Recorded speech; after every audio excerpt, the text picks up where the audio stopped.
views and opinions expressed in this program are those of the participants and do not necessarily reflect the views of BronxNet or the program underwriters. Hola everyone, welcome to Open, the one and only show bringing the best of the Bronx, New York, and the world straight to you. I'm Rina Valentin, host of Café con Leche every Friday. Here's what's coming up in today's show. Leading things off, we'll learn about an event bringing together cultural communities of the Bronx and New York City. And after that, we'll find out about an artistic showcase dedicated to the feminine divine. And then we'll speak with the founder of Bronx World Film Inc. and learn about their free summer cinema series. And then later on in the show, Bobby C brings us up to date with the latest headlines in the world of sports. And finally, we'll discover a unique exhibit combining art with cutting-edge technology. So sit back y prepárate. All this and more is coming your way because now we are officially open. Do it now. Give it to her.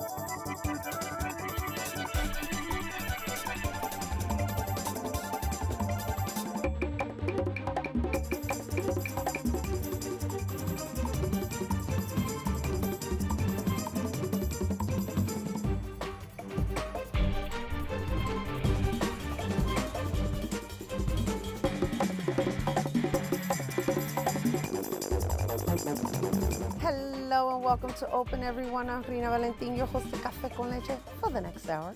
Always inviting you to get social with us online, that is. Tweet us and follow us on Instagram at BronxNet TV and like us on Facebook at Open BronxNet Television. And of course, while you're here, don't forget, follow moi on Twitter, Instagram, FB, LinkedIn, Snapchat, Insta Stories at Rina Valentin. So our first guest is an educator and master bomba dancer, and she's worked for many notable dance companies and choreographers in the U.S. and Puerto Rico, all while founding her own company, Bombazo Dance Company. And on Saturday, July 29th, Bombazo Dance Company will be hosting an evening to learn the history of head wraps in Africa, the Caribbean diaspora, and the United States. And so joining us now to share more, we welcome the founder and artistic director of Bombazo Dance Company, Milderi Tucker. Hello and welcome, beautiful Bombazo Dance Company founder. Yes. Oh my goodness, it has been such an absolute pleasure and honor to showcase you throughout your progression all these years. And every year you just come up with these great innovative concepts that loan themselves to the culture and will serve as artistic components while educating the next generation. Definitely. Thank you, Rina, for always supporting my work in BronxNet. This is amazing and I'm truly honored. Well, Crowns Project is an idea that I conceived because we needed to know a little bit more about the history of the head wrap. We usually know that it comes from the times of slavery and what that meant to our African ancestors, but there's a history before slavery. We have empires and tribes before all of that happened. So how did that resonate and how did that come and how the element, this piece of fabric, became an element of resistance for our people. Right, and it's interesting because it's being used now. Yes. It's very trending right very now, trendy. and it does represent resistance, Yes, it right? does. Which I don't even know if most people even know that. Right. But let's just share a little bit about how the different styles in which the scarves were wrapped around the head, identify different cultures or different nations. I mean, we can't get into the whole Right. history about it, but Right. I think people should be interested in Yeah, most knowing definitely. what they're doing when they wrap themselves in these head wraps. Our crowns are very unique, and they're not only for women, they're also used by men in different cultures. The way they're styled is basically to the personality of the person. So right now I have like a little bowl style, flower style on my head, but we also have the other style, which is the crown and the little moñito, like I call it, that we do in the front, or you can style it to the back. Depending on the length of the fabric, the consistency of the fabric is how the fabric is going to wrap around. So there's no set particular way, like this is the way it has to be done, but there are certain techniques that you can achieve depending on those qualities and those elements and how it will sit on your head. So for example, my fabric right now is soft and very light, so I'm able to maneuver it like a little bow and flower on front. It's like how I'm feeling in the morning, how I dress, how my personality shines through, because there's no wrong way to wrap it. So I get a lot of our fellow community members, Miti, I love your head wrap, how do you do it, right? Right. We have the one that goes on top that we usually wear on bomba, and that's a specific length and a specific way of wrapping it, and that's what we're going to show tomorrow. Also, how to do these very trendy styles. Again, that's what we're going to learn. That's how our forum is going to be about not only myself, but the company members and two amazing Bronx artists that are coming to share with us their technique and how we wrap it as well.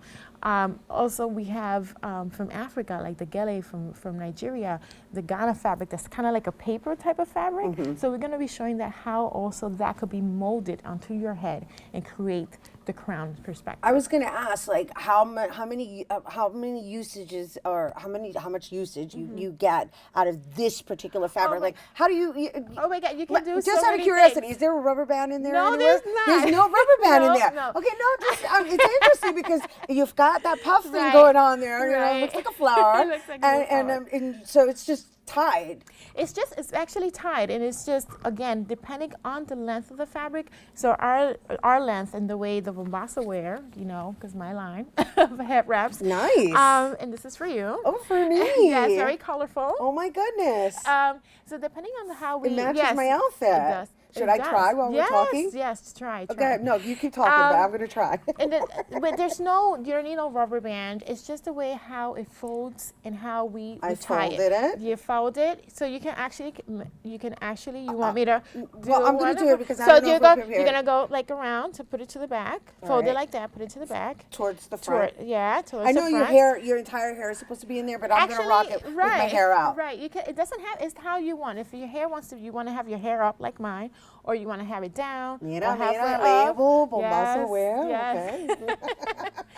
So that's beautiful. so we're going to show how that is wrapped, but also the evening is Like also going this? to include And then go up here. yes, go up there. And I then tie like it? a tie. Yes, Uh-huh. tie it. Very good. I'm impressed It's without good a mirror. that I'm doing it Yes. because if you wouldn't be there to do it for me anyway. Okay. And then kind of like, you know how you tie your shoe, you can either tie it back, and you look, and you have the like a little gitana look as well, which I love. Okay. We can also wrap it to the back. So Okay. right now you can leave it to the back. Leave it to the Yeah. back. So I've got like a pirate gypsy type of thing Kind of like a going pirate on. gypsy going on. I don't know if this is what we were going for, but There's no right or wrong, and There you know is we no right or also wrong. we also want to connect to other cultures. So usually we see this in the African American culture, and also Afro Latino culture. But how about connecting to our neighbors, from the Muslim I want culture, that from the flower. Indian? Yes, the flower. Yep. Tie it like you're tying a. Let me help all you. right, real quick. So what we're going to do, okay, you already have it on. So we're going to create like a little bow, tie it around. Then we have to mold it, right? We'll open it up, push this one She's back. doing it like a pro. 1, 2, 3. 1, 2, 3. Yes. Open it. And then we just style it according to, this is a little bit more a lighter fabric. Right. And then we kind of like style it to the preference, and then we open it up like a little flower, and we tuck it under. There's a lot of All right, tucking it's in a this little. head wraps. There's a little detail going Right. on. I'm sorry, I didn't mean to like There we go. stop you from sharing No. the history behind Right. it. I just So it wanted would to. look All something right, like this. so So it would let be me nice say and it. All beautiful. right, I'll hold it for right now, just so that we can show. But please Yes. continue. So the evening tomorrow in our we're gonna have dance. How's and that? It's going. It's getting Go- there. It's getting there. It's beautiful. We're gonna have. I created a choreography in relation to the fabric, contemporary Afro-Caribbean based with our dancers, and how we relate to the meaning of what this is. Again, it's a symbol of resistance. They wanted to keep our ancestors back and hold them back. But what it was, it created a fashion back then, and now it's coming back. So we want to continue that legacy.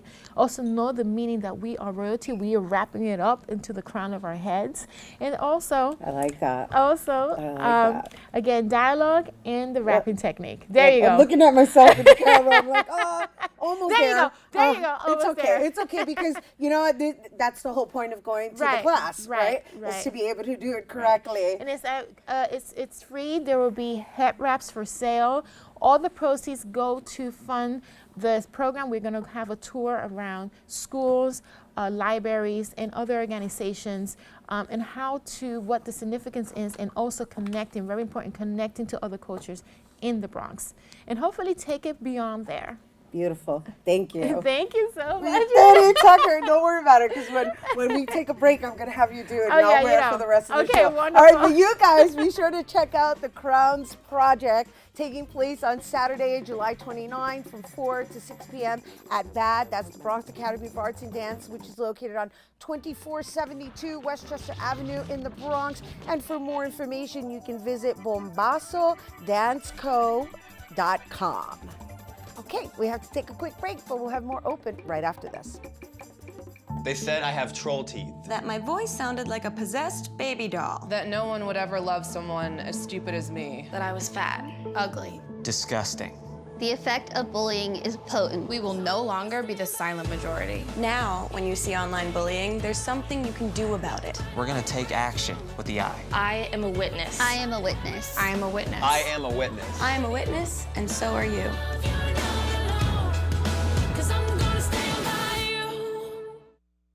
Well, Thomas, you've got prediabetes. But with more exercise and a change in diet, it can be reversed. I've tried exercising. It just makes me hungry for bacon. I love bacon, too. And who really likes to exercise? Not me. Me neither. Nobody. So we're good? What? Oh, you still have prediabetes. Big time.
Hi, and welcome back to Open. Look, we figured it out. That's right, while we were on break. So, you know, we're always inviting you to get social with us. That's right, tweet us at BronxNet TV and tweet me too. Let me know what you think about my head wrap, my crown for today.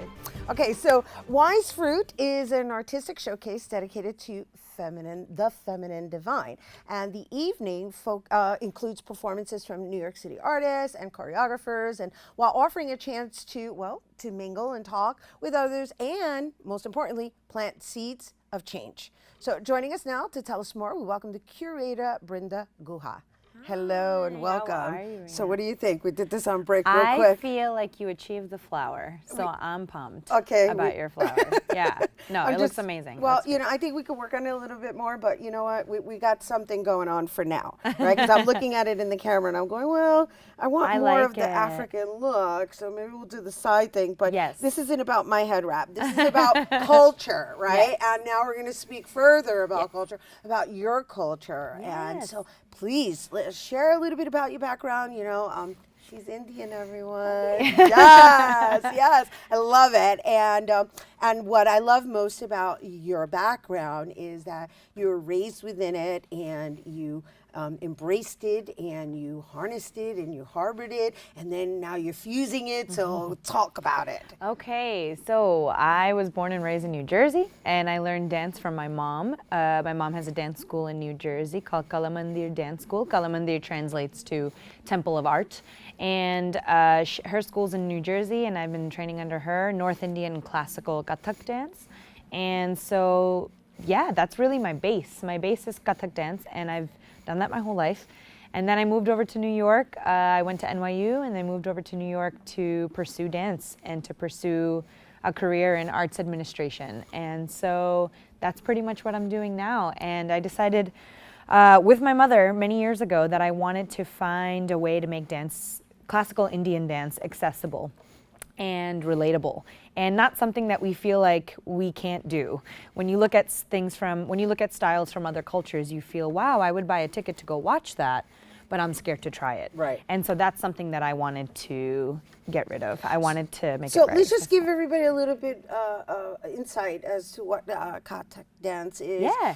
Because I was reading your background, and right now I guess commercialized Bollywood is what most people identify with. But let's talk about Kathak. Yeah. So Kathak dance is honestly one of the oldest forms of dance in the world. It is from North India, but it has bred life to the gypsy life, which eventually led through the Middle East and up North Africa into Spain, and has like birthed forms like flamenco and other styles of nomadic dances. It has lots of turns, it has lots of footwork. It has changed over time because it's gone through the Mughal era and then the Hindu era and all the empires in between. So it's a very moving dance form. It's very fast, it's very quick, and it's very, very elegant. A lot of spinning. A lot of turning. A lot of spinning, right? A lot of turning. Yeah, kind of like Sufi folk dancing and stuff like that. It has elements of a lot, yeah. And then it's like its own language, right? Within the different regions? Exactly. So we have like 8 different classical Indian dance forms, and they kind of are bred and curated in different parts of India, but they're obviously all over now. And yeah, and it's been my mission to kind of take classical Indian dance, and instead of rejecting it and doing something new, I want to use it as a foundation, as a base, in order to create proper fusion. And I'm discovering what that is. I don't have the answers, but with my company, which I have a dance company called Kala Mandir Dance Company, I'm coining the term contemporary Indian. I want to be the founder of Contemporary Indian in New York City. Very and nice. For me, it is very much it's very important to pay homage to and use the base and foundation of classical Indian dance in order to take it to a more accessible, modern, contemporary realm. And so that's what I'm doing. Well, congratulations. Thanks. Congratulations. and almost like Migderi, it's kind of like bringing the next generation into their own, right? Yeah. It's like embrace where you come from. And then, of course, mosh posh it with wherever it is that you're at, right? Absolutely. Because we're New Yorkers at the end of the day, and we First and are. foremost. Right, Yeah, right, yeah. exactly. It's really and so true. how do you incorporate who you are or Right. where your origins are with who you are today? Exactly. They belong hand in hand. Period. Exactly. And so it's beautiful that you're Thank fusing you. it, and you're coining your own term. Yes. Yes. Hashtag love that. contemporary Indian. Hashtag contemporary Indian. I Then love we can that. Make Love it happen. that. Love that. Love that. And now I also really appreciate the women empowerment Yes. movement that you have going on, and your passion for Planned Parenthood. So let's talk about that. So Planned Parenthood, I would like to say, has saved so many lives in New York City, many of whom are close to me, has been an outlet for me as well. And so there are a few organizations that I feel are practicing what they preach, and I think that Planned Parenthood is one of them. And I think in a time like now, where women's rights and voices and health are being threatened, I wanted to do something where I brought the arts community into tangible activism. And sometimes artists, and I love my artists. Tangible activism. Yeah. So how is that physical? How do you make activism How do you tangible? physicalize it, Yes, right? yes. Yeah, no, and that's exactly what I'm exploring. And so Wise Fruit to me is an elevated symbol of what we can be doing in the arts community. The arts community tends to promote the arts for other artists. Right. And I wanted to try to start a dialogue about how the arts community can start to relate to everybody. Right. And so for me, having a benefit for Planned Parenthood was one good cause. The other one was opening dialogue and conversation about what Wise Fruit is. And Wise Fruit to me is an elevated presence of women that we can have. Fruit, the symbol of fruit with seeds and freshness and seasonal quality of fruit is very reminiscent of the feminine divine, in my opinion. And Wise Fruit is kind of taking us to that queen crown status. And so the theme for today. Exactly. And so I was resonating with that in your last segment. And Planned Parenthood serves as a support system. Yes, so absolutely. It's all related. It's all related, and that's what I figured. And so we had one Wise Fruit in the spring at the Art Cafe in Brooklyn, and this next one is on Monday, in 3 days from now. And it will be at the DL rooftop on Delancey Street in the Lower East Side. And the DL is absolutely supporting me in this cause. And I have 8 amazing headliners headlining this event, New York City-based choreographers. I have 11 New York City-based freestylers who will be popping up throughout the space. I have DJ Anna Morgan. I have a host, Lauren Cox, who is currently in the live show Seeing You. And all these people are the face of the event, and I want to be behind the scenes, and I want to create a platform where we can talk about women and we can dedicate to women, but use our art to do it. And celebrate the multiculturalism that is New York, because everybody has, you're celebrating different genres of dance as well, right? Absolutely, So all different genres. We have Candace Brown, who's in hip-hop urban styles. We have Mike Esperanza, who does beautiful contemporary movement. Vanessa Corrali, who does stiletto heels and all kinds of other sassy stuff. Omari Mizrahi, who does Afrik fusion and African and West African dancing. Soul Duende, which is my trio, so I'll be performing. I have a collaborative trio that we started together with tap, flamenco, and Kathak percussive footwork dance. Wow. Tap, Kathak, and flamenco. Wow. Yeah. What a combination. And Amanda Castro and Ariel Rosales are the deal. They're the sugar. Everyone should follow them.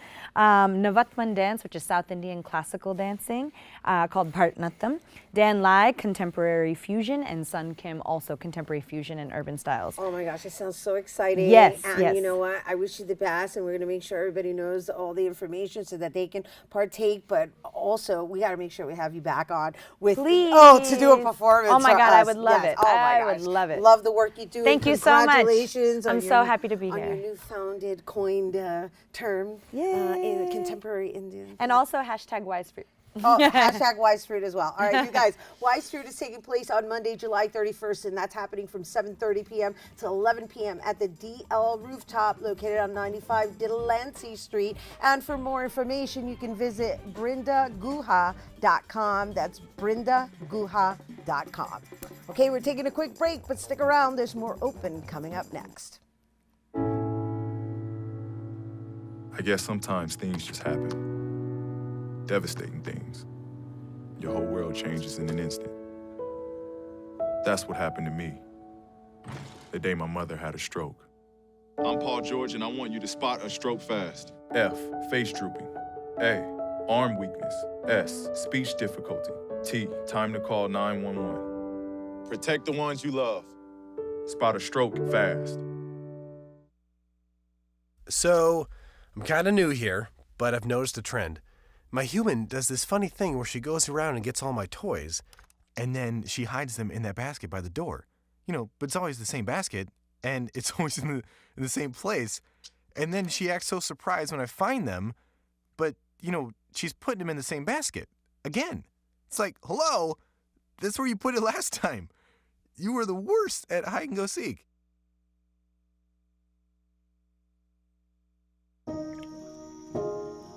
This is the story of a boy who didn't talk for a long time.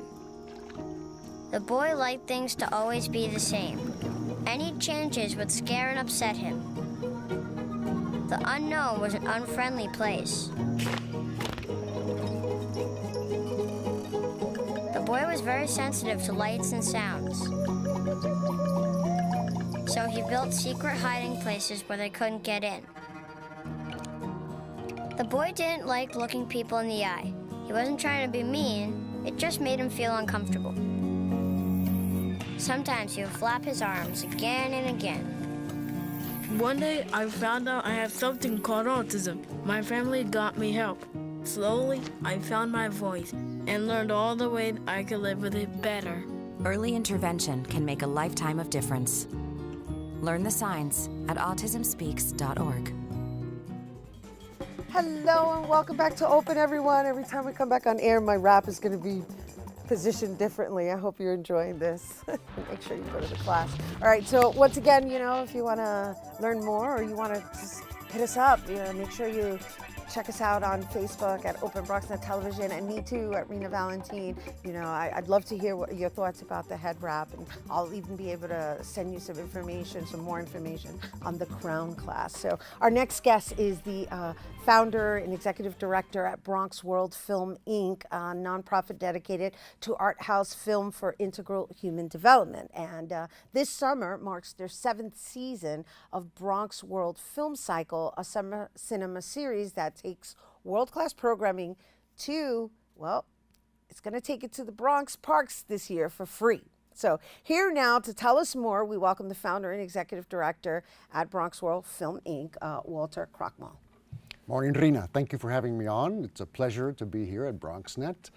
I'm in great company, these fabulous guests, artists who are taking on the role of activists and organizers. That's what we need to do, seize our narrative. And it's actually, everything all ties in today, in today's episode, because you're doing the same through the film, right? That's correct. Right, because the films, I understand that you choose also have a social consciousness and messaging behind it to elevate our existence as human beings, right?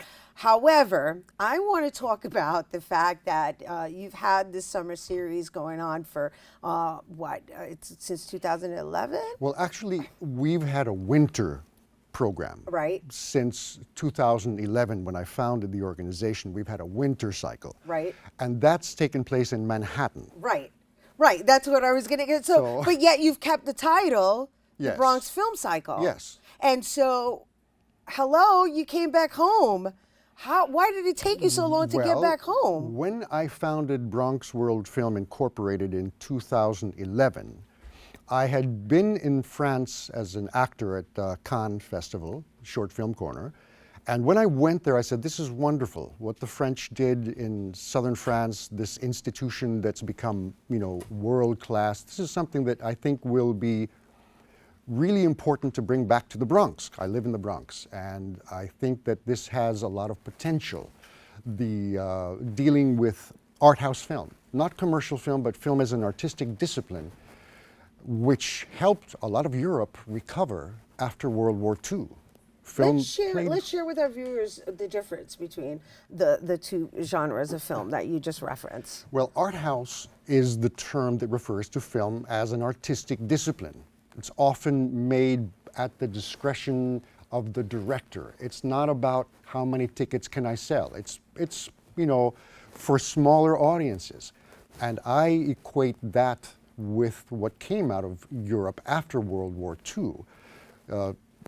France, Italy, Germany, United Kingdom, all of these countries took to film to raise their economy, to raise their spirit, and in the process, they showed the world, well, look, this is how we dress, this is how we behave, this is how we eat, and it brought glamour and it brought development, because where you have film, every industry, every art, every science known to humankind participate. Right. And the concept then was that this will be something good for the Bronx. So unfortunately, I spent 2 years pitching the program to a variety of organizations in the borough, and I couldn't find an open door. Mm-hmm. I couldn't find partners. I couldn't find a venue. Mm-hmm. So the La Nacional, which is one of the oldest cultural organizations in the city, it's been around since 1868, Spanish Benevolent Society, welcomed me. They said, we love your program, bring it here. I said, okay. And we've been holding the winter program for the last 6 years in Manhattan on West 14th Street, which has allowed us to grow and to become an international body. So unfortunately, that is the story behind why it hasn't been held here. Well, the beauty of it is that it now encompasses the international component based on it actually residing over there during this period, right? And so now you're able to take that and invite it over here, and now it's a broader. It's going to be broader altogether, even though the venue is here in the Bronx. It's not just Bronx-based information. It's Bronx. I guess I'm trying to get to. I get the flavor of what you're trying to do, or actually what you're doing. I shouldn't say what you're trying to do because you're bringing it here now, and so now it's going to open up this community to what you have been doing. And that was the original idea, is to find in my backyard who are the filmmakers, who are the people that can create a community that's going to be able to seize their own narratives and tell their stories. So for the first time now, we're going to bring it to the Bronx, to the parks. And I'm setting up what's called, I call it the Roving Cinematheque Project. We're looking for alternative spaces throughout the borough so that in the summer, in the winter, we can take it to these alternative spaces and bring communities programming directly that might not have it. Right.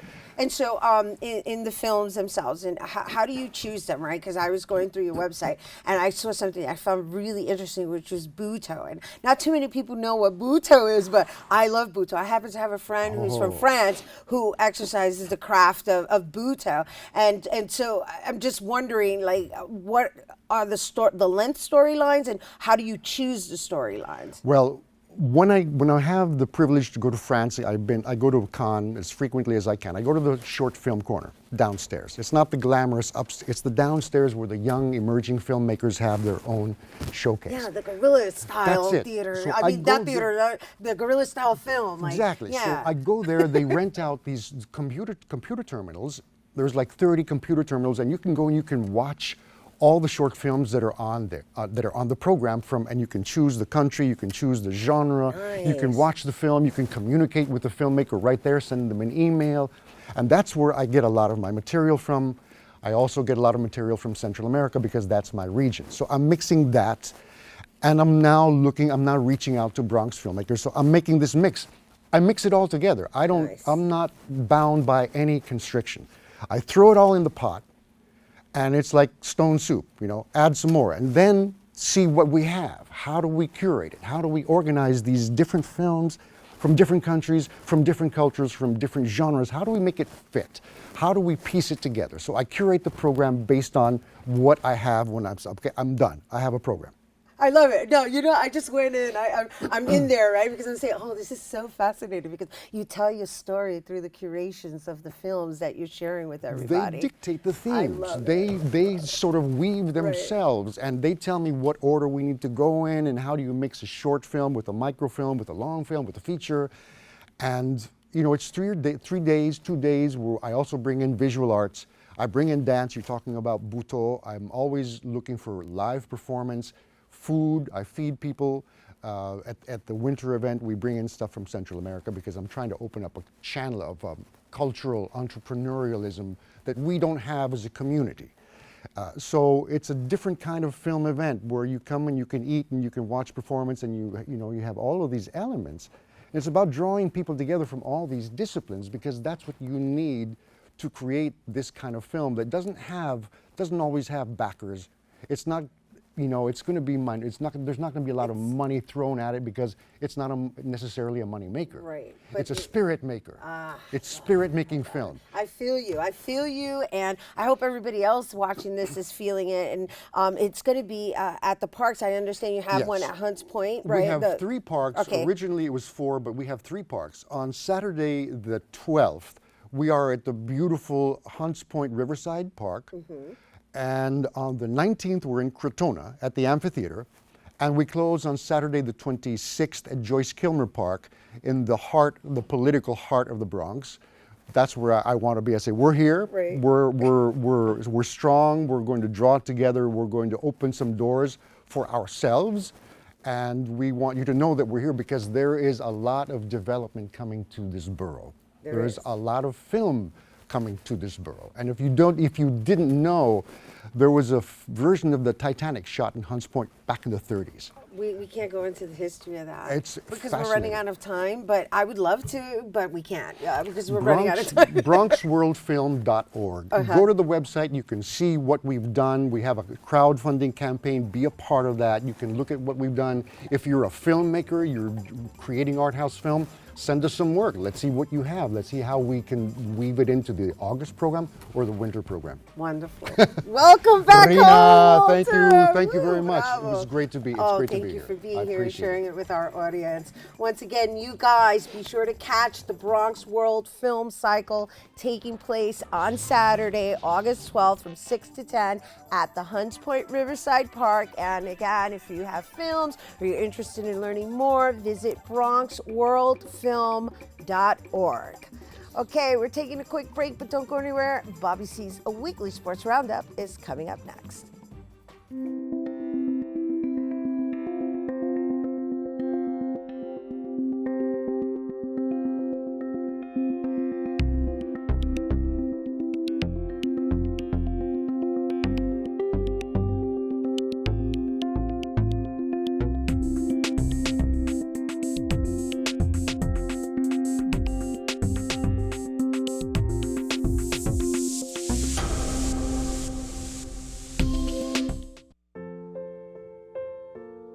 This is why you took a second job.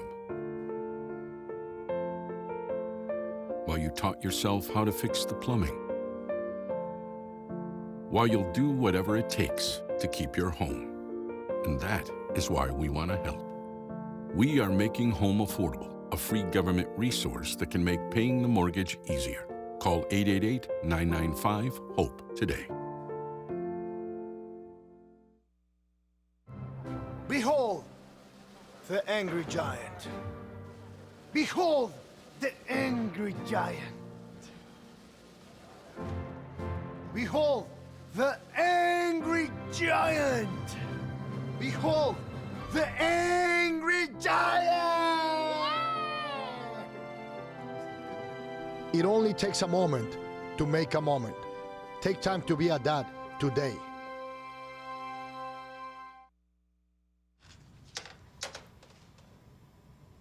Wow, these are really good. You act surprised.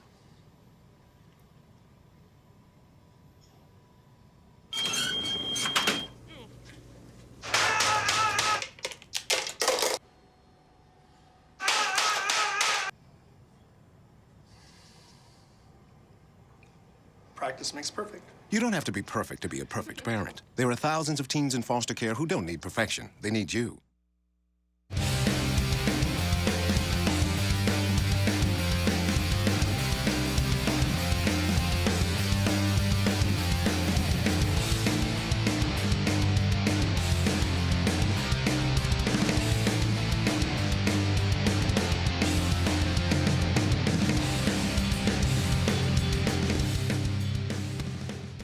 This is Bobby C. out in East Rutherford, New Jersey. Focused following an early round playoff exit last winter, the New York Giants have returned to training camp this summer as a team on a mission. Oh, very excited, man. No, I'm not a spring guy. I can't do anything in the spring. I'm not a finesse player. I'm physical, man. Like I said in my interview on Hot 97, I'm here to put pause on people and go home. So I can't do that in the spring. We get out here in training camp. This is what I'm made for. As an offensive unit, we didn't have our best year, and I think we can play so much better than we did last year. And I'm looking forward to getting a lot more production and being better offensively to help our defense. Offensive line is really the only position where all 5 guys have to play as one. As a defensive line, look at it. 3 guys get blocked, 1 guy gets there and gets a sack. The whole defensive line looks good. Offensive line, 4 guys do their job, 1 guy doesn't. We let up a sack, it doesn't look good. 1 guy misses a block, the runner gets tackled for a loss. That's on us. So for us, continuity and that trust and that camaraderie is everything. I see no reason for us not to be a good team. It all just comes back down to doing what we do at practice and coming to work every day with an attitude of winning. Big Blue might have the same 5 starters on the offensive line. It should be improved this season, but like many teams that remade their rosters, they will still have some limitations. I'll have my forecast for the upcoming season as we move closer to the NFL opener. Back in the Bronx, the Yankees made some additions to their roster. The Pinstripers welcome back former closer David Robertson and new third baseman Todd Frazier Tuesday at a press conference at the Big Ballpark in the Bronx. Frazier, a Toms River, New Jersey product who was a Little League star and once stood next to childhood idol Derek Jeter on the field at Yankee Stadium, had a large contingent of family in attendance. Here's more.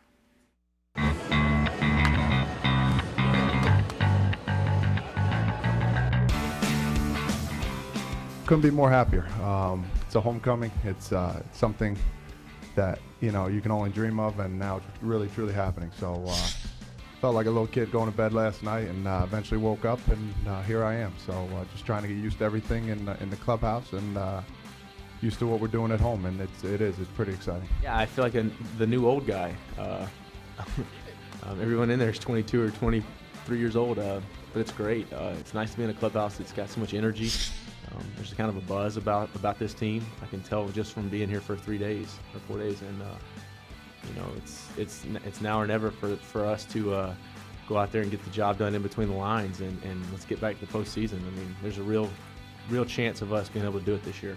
It's going to be great. I'm going to be out there taking batting practice where all the greats, played, and it's truly an honor to play here. And there's a lot of expectations at it, not only the team but myself too as well. I got traded over here for a reason. I got to step it up, and hopefully I'll do that. I didn't know if I was going to come back or not, but I'm glad for the opportunity. If I had to choose a place, it'd be here. This is home for me. This is where I want to play, and this is where I want to win. I'm with such a prestigious team. Exciting team, and I see what we're doing. I mean, before the games, I see the excitement on everybody's faces. We got something to prove here, and we got something to do, and that's try and win every game and get to the World Series. And I think everybody's goal is that as well.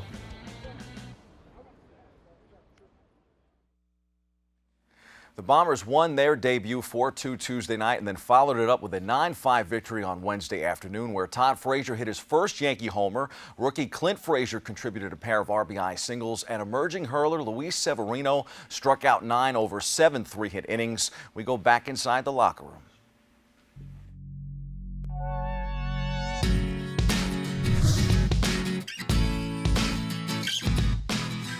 I'm really feeling good, I'm satisfied with what I'm doing right now, and give it a chance, the team to score to me, to win. How much does it mean to you that you've been able to contribute as much as you have in the time you've been up? It's special for me, man. My family's enjoying watching me play every day, my girlfriend's enjoyed it, and I'm just enjoying being able to play with this team right now. It's a special group. I'm just glad that I'm, here to be a part of another series, and it'll be fun playing these guys at home. The fans have been getting behind us lately, so it's going to be a fun matchup. In the pinstripes, hitting a home run, on your home turf basically, and your home, you live an hour away. It is. It's pretty memorable. I know I'll be getting a lot of texts from all my Yankee friends, and it was cool. My parents are happy, everybody's happy, and but it's time to move on. It's time to get in this division, and I came here. That's what I came here to do.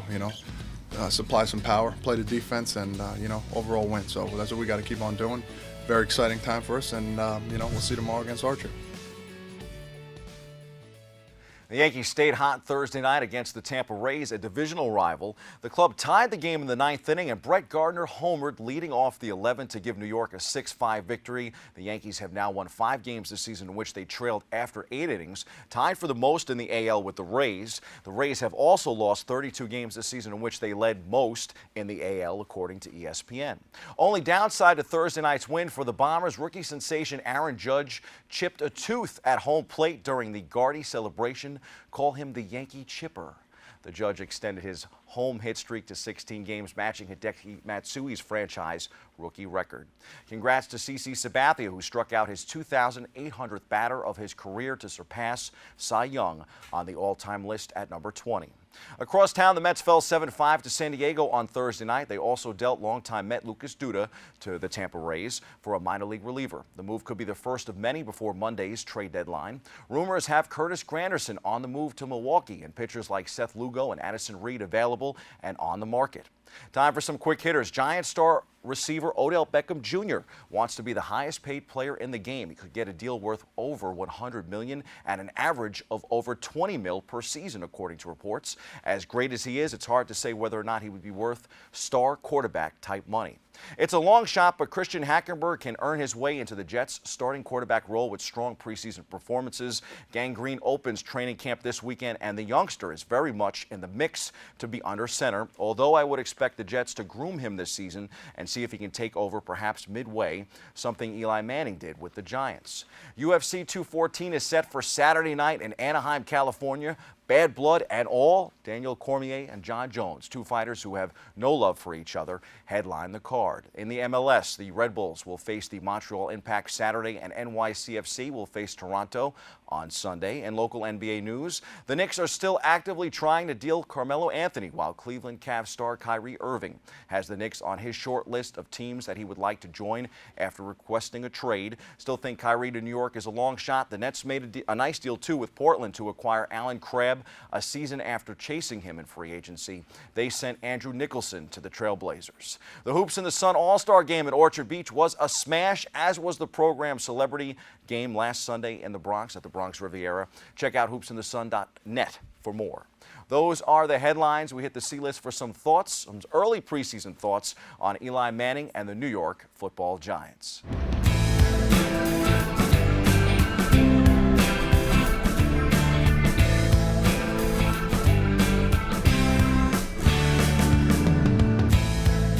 Giants head coach Ben McAdoo and team general manager Jerry Reese want Eli Manning to play like a sex-crazed lady man's lion in 2017. Those are their words, not mine. Thursday, to open training camp, McAdoo tried to motivate his veteran players to find their mojo with the lighthearted but true story of Frazier, a lion in the 1970s who defied expectations to father 33 cubs in 16 months late in life and garner the title of country's reigning sex Simba from Life magazine. Reese then revealed that Manning, now 36 years old, in the twilight of his career, will be on a pitch count in camp and in practices this season. As one of a very few veterans, the Giants want to make sure these guys get to the game, get to the season. As much as the pep talk certainly should provide a lift and perhaps a chuckle, the bottom line is Manning had a down season in 2016 with a down offensive cast. It was Reese's wide receiver, quote-unquote, boat crew and the team's up and down D that short-circuited last winter 38-13 in the playoffs, a drubbing in Green Bay. Manning came out firing lasers in that game. I still think he has it and now has the weapons for a much deeper playoff run. Manning can be king of the jungle again. That's your sports. I'm Bobby C.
Open up your books to page 360. Did you just look at your phone while you was in class?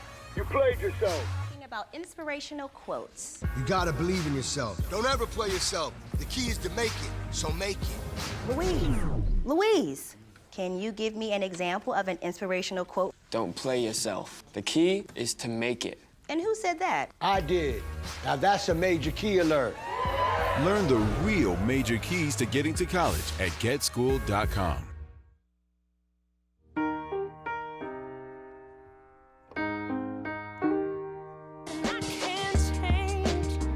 Even if I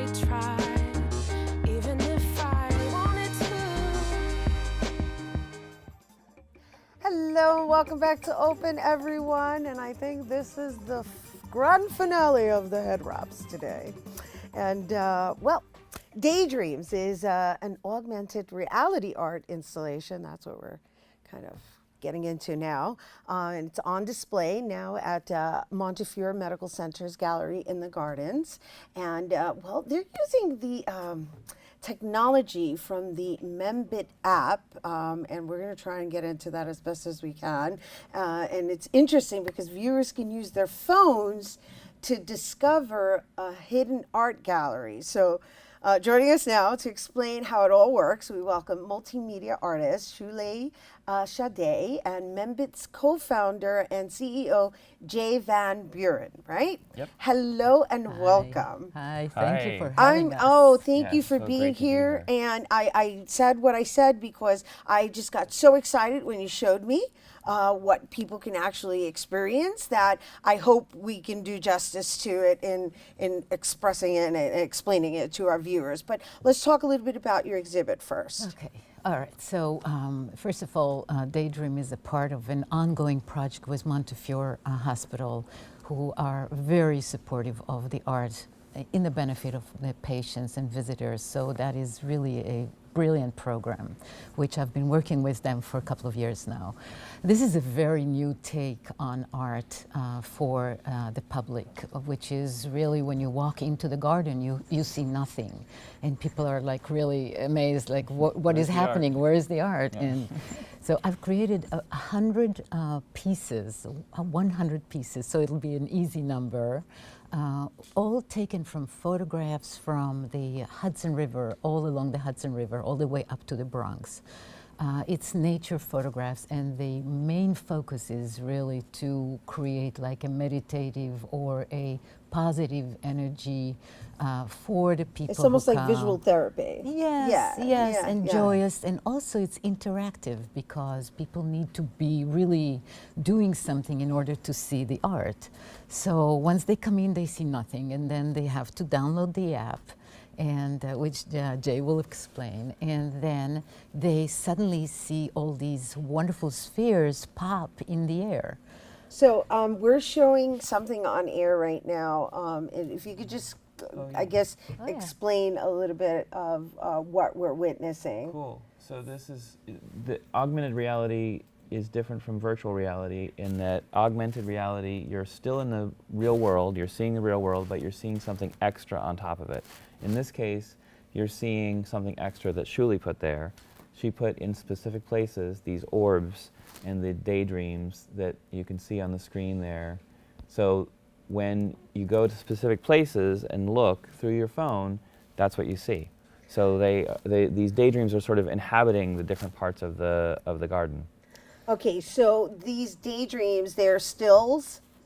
Yes. They're stills, right? But there are videography components as well, because I know as you're moving through it, that's kind of loads itself as videography, right? Because you're kind of going through the space, and that's in the image, and then there's this wonderful artwork that she's done that is on top of it. Well, and we will have video eventually in Membit, so you'll be able to put video Membits in.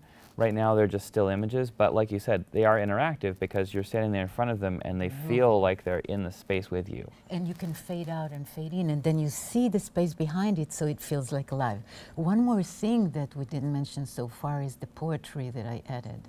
And it is the poetry of Edgar Allan Poe. Right. And the reason why I selected Edgar Allan Poe and not a contemporary writer, which actually I wanted to do somebody from the Bronx, is really because he lived in the Bronx for 10 years and at Fordham and Fordham University.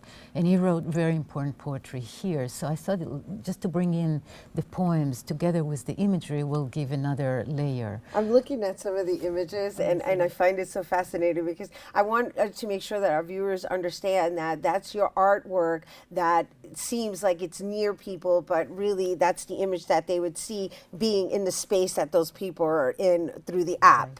Right. That's so fascinating. It's totally surreal, like you see that.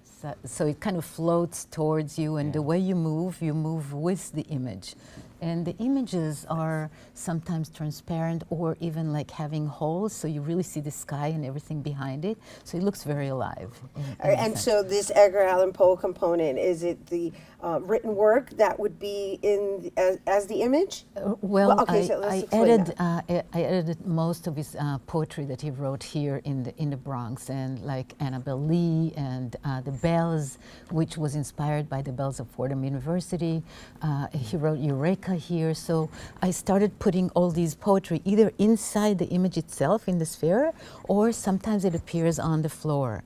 And what we made like little stickers so people will know how to find those areas, because, and Jay will explain how you combine, go ahead. Yeah, so the way people find them is they look on a map and they can see the pins that show where these things are.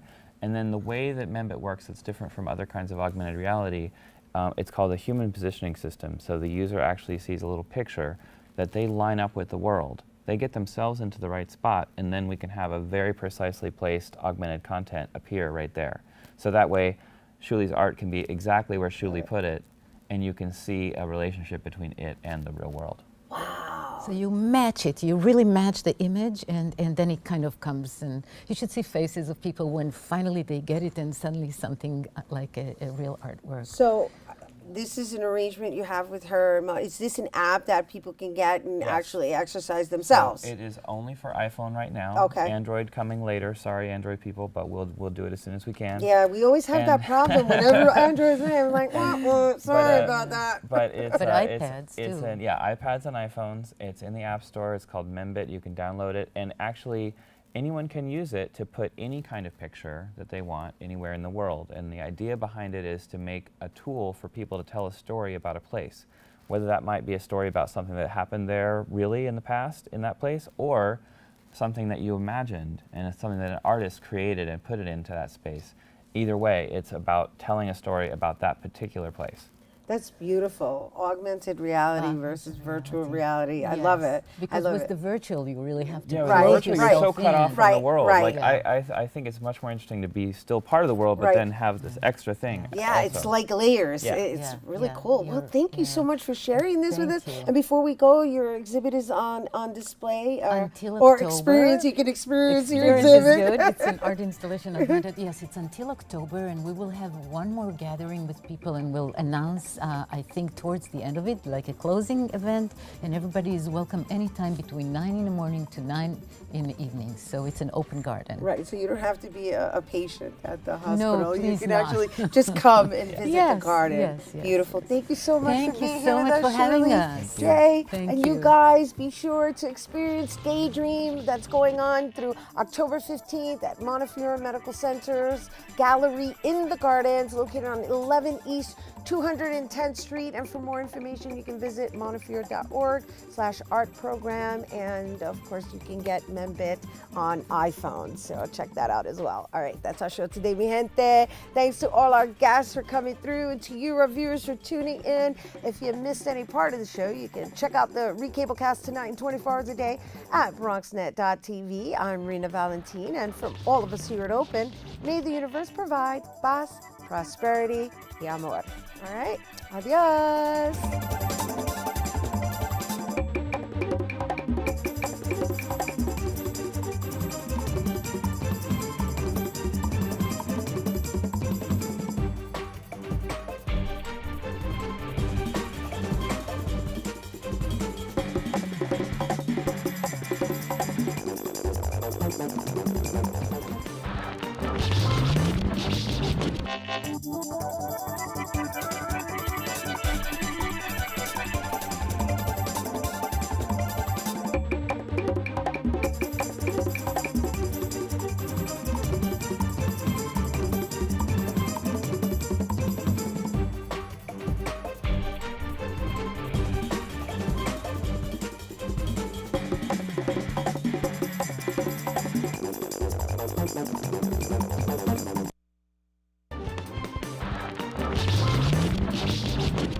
Thank you.